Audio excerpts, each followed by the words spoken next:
All right, on this week's episode of Behind the Scenes, we have Pastimes Arcades. Guys, why don't you introduce yourself to our viewers? Hi, I'm Rob Burke, founder of Pastimes, and from the area, local area from Warren, and a pinball enthusiast. Maybe that's not the word. Pinball, everything pinball. All right, everything pinball, good. And I'm Mike Hale. I'm the project lead at Pastimes.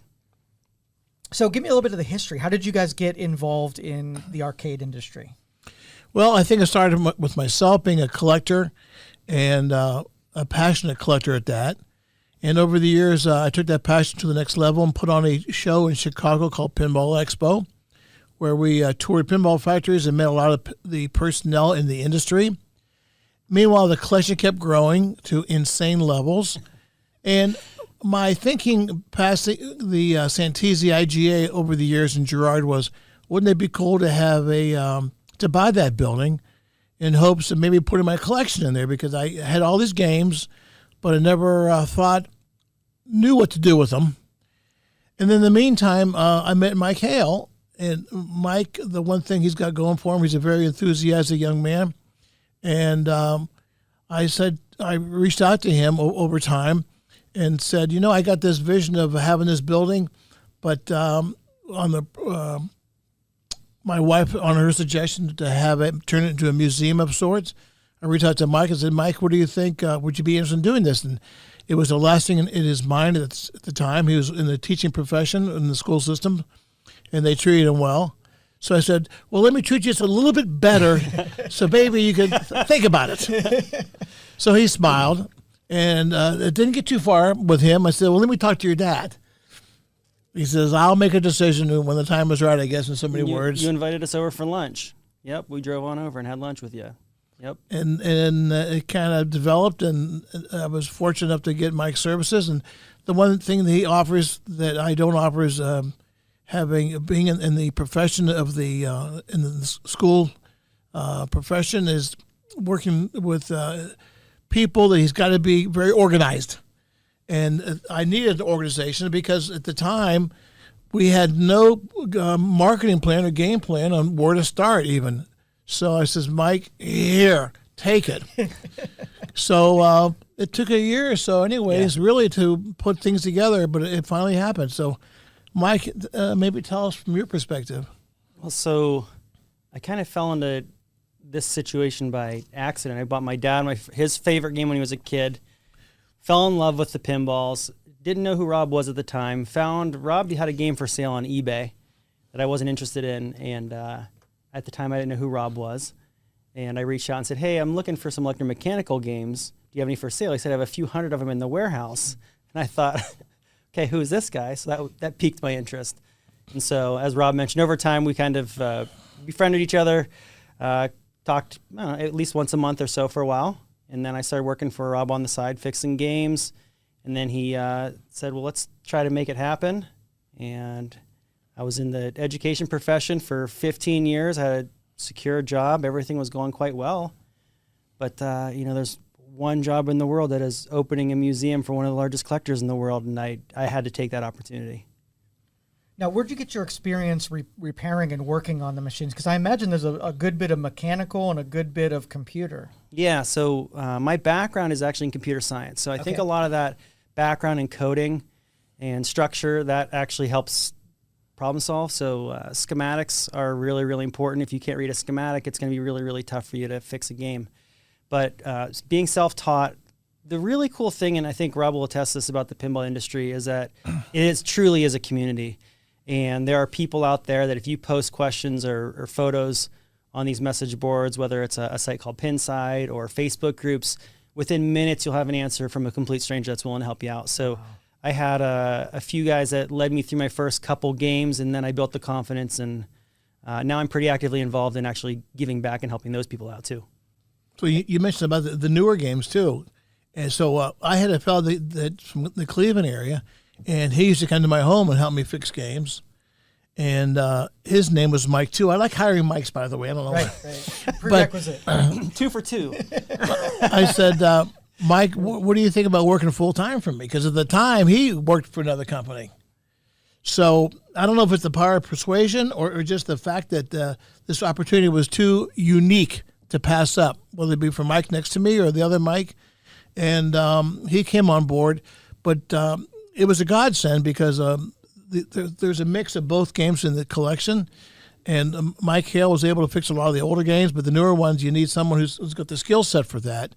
And he'd been in the industry for a long time working for an operator. So he came on board. So that kind of put slowly the pieces of the puzzle were coming together. I thought to myself, boy, this thing might become a reality. And then my wife got involved. But in this way, it was a good thing because she also had great organizational skills. And being a school teacher in the past, she got along well with Mike. And basically behind closed doors, I think they said, we got to organize this guy because he doesn't, he needs help. And I was fortunate that both of them kind of stepped up and made this dream into reality. Now, and you've got some older games in there, and I like the fact that you've kind of resurrected or keep these games going because otherwise they would fall into the abyss and the next generation would never get to experience what a real pinball machine was like. It's amazing, and then maybe Mike can talk about this too, but it's amazing how many of the early games came from Youngstown, Ohio. Really? Yeah. Actually, one of the very first games that we have, the oldest game actually we have in there, is a 1931. It's called a Wiffle, and it was actually made in Youngstown. It's the very first game that actually had a coin slide. So pinball got its name from little pins, almost look like finishing nails in a board. That's where pinball got its name. But yeah, there's a lot of roots here in Youngstown. So we have some older games from the 30s. We have some games from the 40s actually on the floor to play, which a lot of places, probably wouldn't be as foolish enough to leave those out for the public to bang on. But Rob being a collector and loving to share his collection and trusting in us to maintain them, as well as the public to take good care of them, they've handled it pretty well. So there's a lot of older games, like you said, that we take a lot of pride in having that you probably can't play very many other places. Joe, what's amazing to me is to see the people that come to the arcade, and it's kind of like a throwback in time to see all these old games. Kind of reminds them of Idora Park, or some of the other amusement parks that used to be in the area, which is kind of a dream from yesteryear. But they come and see these games that they hadn't seen since their childhood. Mm-hmm. So for them, it's a mind blow to see it and to play them. And we just charge one price to get into the arcade, the museum, and that one price you can play until you drop. So it's $20, which we feel is a fair price. And people that come, I'd say 99% of the time, they leave with a smile on their faces. This was really a lot of fun. This episode was brought to you by Youngstown Computer, the Valley's technology company. We appreciate the loyalty and all you have shown us over the years, and it's our promise to serve all the technology needs of the Valley. Call 330-259-7278. We have both home and business services available. Everything from repair, installations, and new equipment. You can improve your Wi-Fi and have technology serve you better. Call 330-259-7278. Or you can schedule your appointment right now on youngstowncomputer.com and look for the red Book Now button. So first of all, that's coming down right outside our building, obviously. That was painted by actually a Youngstown State graduate. Lydia Sellers painted that for us. And I guess, Rob, do you want to talk about what the building looked like briefly? Yeah, it was it was a grocery store. And, I never had an idea how long it would take to turn something like that into what we have today. But we kept this old signage just as a little memento of the Santisi family, so they appreciated that. This is as you walk into our store. This is the cash register in there where Mike greets people. Mike's there. Almost every person there is Mike's greeting him with a smile. Mike or Patrick or Carson. Yeah, we have a few employees here. But my son's also into the retro gaming, so we have a little section there where we buy and sell the retro video games and video game systems, the Nintendo and whatnot. And then beyond that, we have our little showroom here, which we have some of the old jukeboxes for sale. There's an air hockey, the old shuffle alleys, another jukebox there, and pinball machines. So, we sell some of our equipment. Here we go walking into it, and this is something, again, that Mike kind of set up from scratch. Not knowing what to do, where to go, I says, Mike, do it. And then in the beginning, it didn't look like today. So he would sometimes I would get frustrated. Well, I am doing it, but it just takes time. It does take Hang time. in there, be patient. When you have 600 games on the floor, it's not a matter of just blowing them off. It's not like snapping your fingers. That game's pulled out because that was a day we're working on it. So we are open to the public Thursday through Sunday. Thursdays 4 to 9, and then Fridays 4 to 11. 11 to 11 is our longer day on Saturday, and like Rob said, you pay one fee. We give you a wristband. You can come and go as you want. If you want to go grab something to eat, we do have Nathan's Hot Dogs, gourmet hot dogs, and some great milkshakes, candies.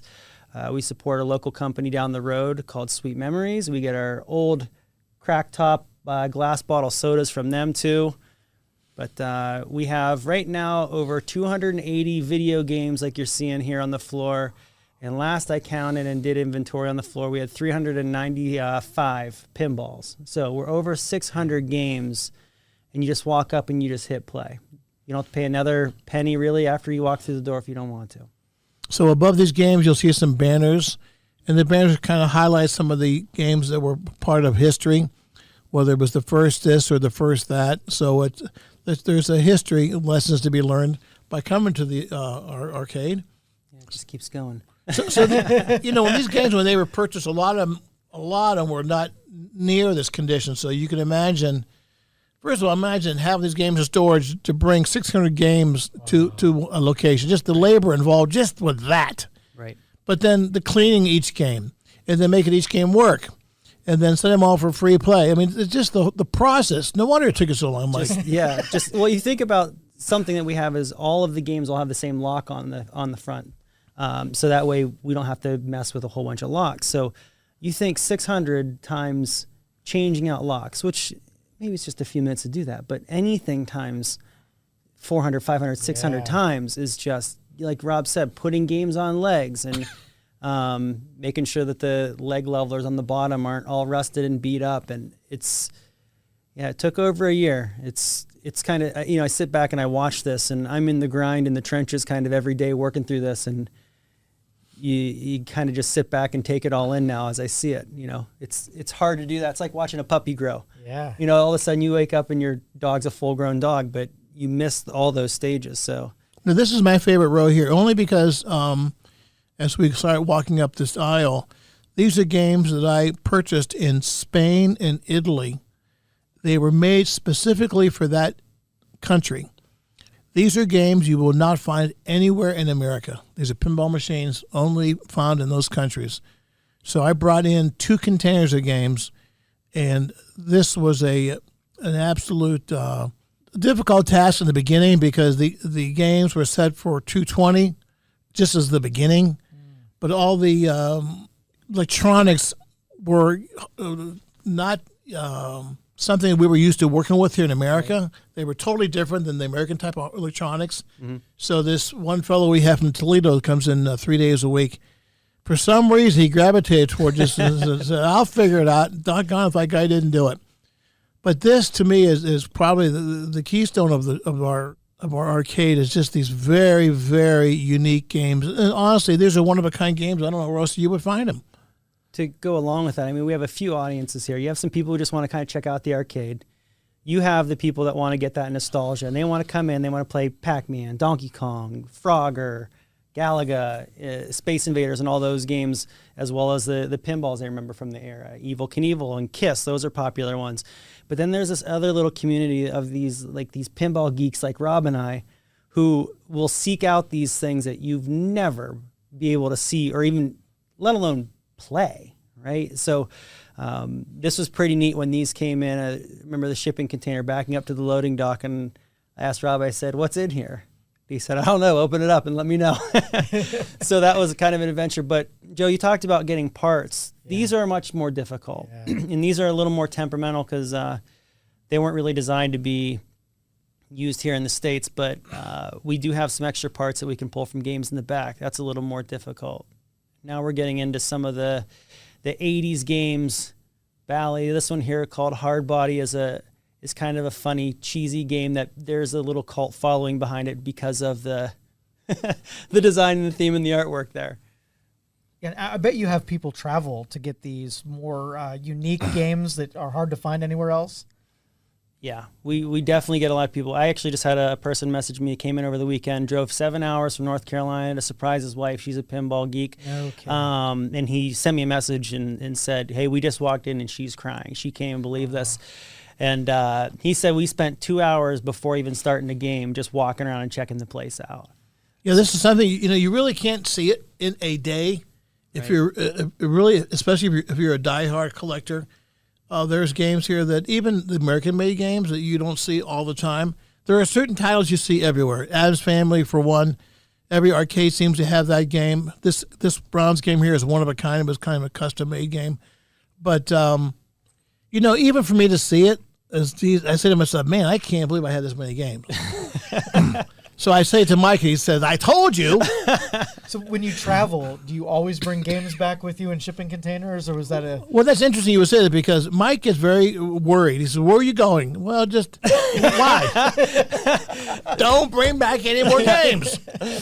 But actually, I'm working on another container right now out of Spain. And this is the first I've heard of this. Yeah. Hey, surprise! I figured I would do it in the air. You can't beat me up. So, but those games really fascinate me because they're so unique, the titles and whatnot. But these are a lot of very people in the pinball that really fun titles they remember playing, and this is buying and years of wheeling, dealing, and trading, and buying eBay, Craigslist, phone calls. People will call Pastimes. They've got games for sale, or just want to give it to the auction, to the arcade as for the museum. So, that's also very much appreciated. But we've been fortunate to keep all these games running. It's just as I see this footage, it's just pretty mind-boggling for me too. You see up on the wall up there, I don't know if we're going to pan back to it, but as Rob mentioned, we have there's Evil Knievel, that's Ink Kiss. Those are two of our most popular games from the era. People walk in looking for those ones.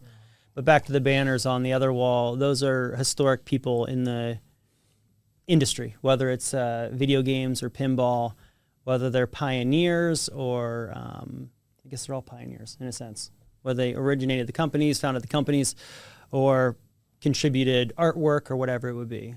I mean, this is really a small industry when you really get down to it. There's maybe, I don't know, 2 or 3 dozen designers. Yep. But that's it.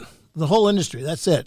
Yeah, it's really hard to believe that they, especially in the 60s and 70s during the older electromechanical era, they would have the same artist and the same game designer work for them for 6, 10, 15 years even. And that's the only 2 people that are pumping out the designs. Obviously, they have a crew, but... Yeah, and every place you would go had an arcade. The malls all had arcades. The bowling alleys, everywhere you'd go have machines. These are all Atari games here because a lot of people know Nolan Bushnell and his Atari for the video games more. So they made us a very few amount of pinballs, and we have every example they made. So kind of proud of that collection. If your company does not have an IT department, professionals that are watching your back and keeping your information safe, give us a call. We are Youngstown Computer, the Valley's IT company. We not only help with computer problems, but we keep you covered to prevent an issue from interfering with your business. We offer commercial and residential services, so give us a call, 330-259-7278. Call this row the land of misfit toys because we have these are pitch and back games here. They're not your traditional pinballs. A ball will come out of the playfield, you swing a bat. There's some foreign ones in here. These are all electromechanical, which means they don't have any computers in them at all. They're all switches and relays. And you can see the score reels. There's actually wheels with numbers in the back box. That's probably the easiest way to distinguish them. Oh, look at me pointing that. Perfect timing. And that one had animation in the back glass, too. It's called Derby Day. So there's Captain Fantastic and Wizard, Fireball. Those are three of our most popular games that we have there. We'll keep working down the row. Here's one of the innards. Yeah, I was actually working on this one. So that's an electromechanical. So there's no computers in that. And so you asked about being self-taught. There's definitely a steep learning curve to jump into this. Because people honestly just get overwhelmed by looking at that and they have no idea where to start. But to break things down and problem solve with a schematic. There's my cart that I push around. You can really break things down and pinpoint things down to 1 or 2 switches typically. If a game goes down, it's not like you have to rehash the whole game. this whole row are all Bally single player games, and I made a point of collecting them only because during the time they were the least played games because they were the most boring games. So I thought it'd be kind of fun to have a wall of those, which I did. And these are all Gottlieb games. So during the early years of Pinball Expo, I met Alvin Gottlieb, who was the son of the founder, David. So there's a special connection for me that a lot of other people don't have, that I've met some of the owners or employees that have worked for these different factories over the years. And these, I know you're really proud of these, Rob. How many? We have probably like 25 or so gun games lined up right now. So you might see one or two here. This is the cafeteria. This is where you'll find Mike a lot when I'm looking for him. Hey, where's Mike? He's having a hot dog. Yeah, we have old candies, kind of like you'd think at your old movie theaters or old arcades. An old glass bottle, crack tops. Here's some old pieces here. This Whirly Bird and these two upright pinballs. This is from a company that's since gone out of business, but there's the baseball machines to the right. So there's just a smattering of all types of games, and there's that wall of fame on top there that Mike kind of mentioned. These were the designers and the artists that worked in these games over the years, so there's a little history behind each one of them. We're working our way up the front here, so there's a few games that are in the arcade up front that we're not able to play, just the kind of looking pieces, just based on how rare they are and how fragile they are, based on the age. And there's a Bally bumper. There you go. Those next two ones, the green one and the yellow ones, are made by a company called Stoner. And these companies are all no longer in business. Right. Well, Bally. There's a Ballyhoo. That's the very first game, that one that's checkered on the right. The very first game that Bally ever released. That's kind of how it all started, guys. Yep. There's a Whiz Bang. Look at that. Made in Youngstown by Lincoln Manufacturing. Never heard of this company. Listen, where is it? 21 Spring. I need to have someone go down there and see if there's any machines left up there in the attic. And the next one here, the first one up when you first walk in the arcade is one I was mentioning before, Joe. This one is made in Youngstown. It's the very first game with a coin slide. And so it's really neat to have that piece in the arcade, not only obviously for the historic significance, but just based on the roots. See, I was expecting some kind of gambling machine if it came from Youngstown. Well, pinballs were outlawed in a lot of municipalities because they were used specifically as gambling devices, and that's actually why the flipper was invented, because it turned a game into a game of a game of chance into a game of skill. So that they were primarily used in a lot of cities, including Chicago, where all the companies were actually outlawed pinball. New York, L.A., New Orleans. A lot of, because they were used, people considered to be gambling. Yeah. All right, so we're behind the wall here. So this is what the public doesn't get to see. Okay. So this is the true behind the scenes. Yes. So what we have here is we have some games that are either extras or duplicates. When you come in the arcade, in the games, you might find a small handful of games that are down. And if they're going to be down for a day or two, we might just leave them out and get them fixed up. But if they're going to be off for an extensive period of time, let's say a week or two, we'll while we're waiting for parts, we'll actually swap a new game in there. We don't like to have a whole lot of gaps, and we like to have our games running. So these are either games that need to get worked on, or they are ready to go and just kind of waiting to get swapped out onto the floor to keep the floor clean. This is our current project of pulling games down from the existing warehouse, inventorying, putting numbers on them. I have we actually have 7 Gulf Streams there on the left, all the same. Can't have more than one. There are people that are keeping the hobby alive by, like I'm saying, they're hoarders, collectors. Certain people they're been in the hobby and they're wanting to get out.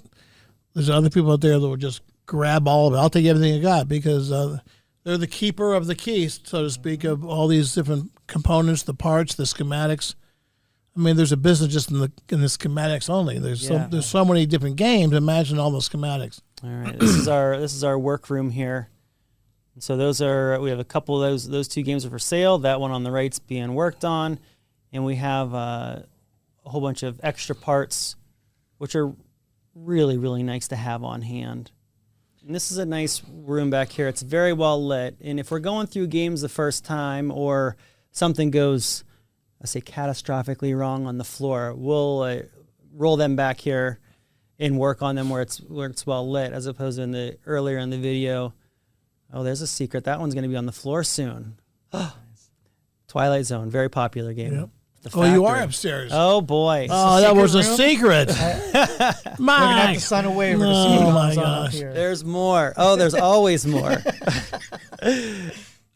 So that's just part of it. There's still more coming all the time. But this is the typical way that the games are stored, up on end. And this is how they were moved around too. So you can put a dolly underneath them and roll them around, and that's how these operators would move these games around. Not up on legs, not with the head up. That's not good for them anyway. Potential damage. But you take the legs off of them, you can fold them up, and one person can roll them with a dolly, and even just tip it in the back of a van or a truck. So. But you'll notice the artwork on the side of the cabinets. You know, some people just really got a kick out of that, and just the collectors. There's all kind of collectors that some of them are just so into every aspect of pinball. Some people keep track of the serial numbers of certain games. And, of course, the artwork, or they want a certain game designed by a certain person, or the artwork by a certain person, so some people collect those. There's a very, very early game. They're called counter games, but they were a pinball machine, no legs. They just sat in the bar counter. And a lot of times they would just do a friendly bet on top of the glass, a nickel or a quarter, and both guys would pay. Whoever had the best score would keep the money. But there's a lot of history here, and all these games here are what they call pre-flipper. Maybe before 1947, they had no flippers. All right, so why don't you tell our viewers how to get a hold of you guys, your operating hours, and a little bit more details in case they want to come and visit you. 419 North State Street in Girard. That's our location. It's the old CNTC Marketplace, as Rob said. We are open Thursday, 4 to 9, Friday, 4 to 11, Saturday, 11 to 11, and then Sunday, we're open 11 to 7. And we also do have leagues that are going to be taking place on Thursday. So not necessarily competitive. It's just a good place to get out and meet new people. Yeah, and the league's going to be any age, any level of skills. You know, half the fun is just playing these games, and the more you play them, the more you get hooked. Are you guys on social? Yes. Everything is at Pastimes Arcade, so you should be able to find us pretty quickly. So pastimesarcade.com. That's where you can find our website. We update our game list every Thursday. And we do a lot of social media stuff. We do a thing called Pastimes Crew Plays for Morning Brew. That's on Tuesdays. And we feature games, do announcements. So we try to keep the audience engaged and interested. Beautiful. Gentlemen, thank you for showing us your stuff. I appreciate it. Thank you. Appreciate it. Thank you.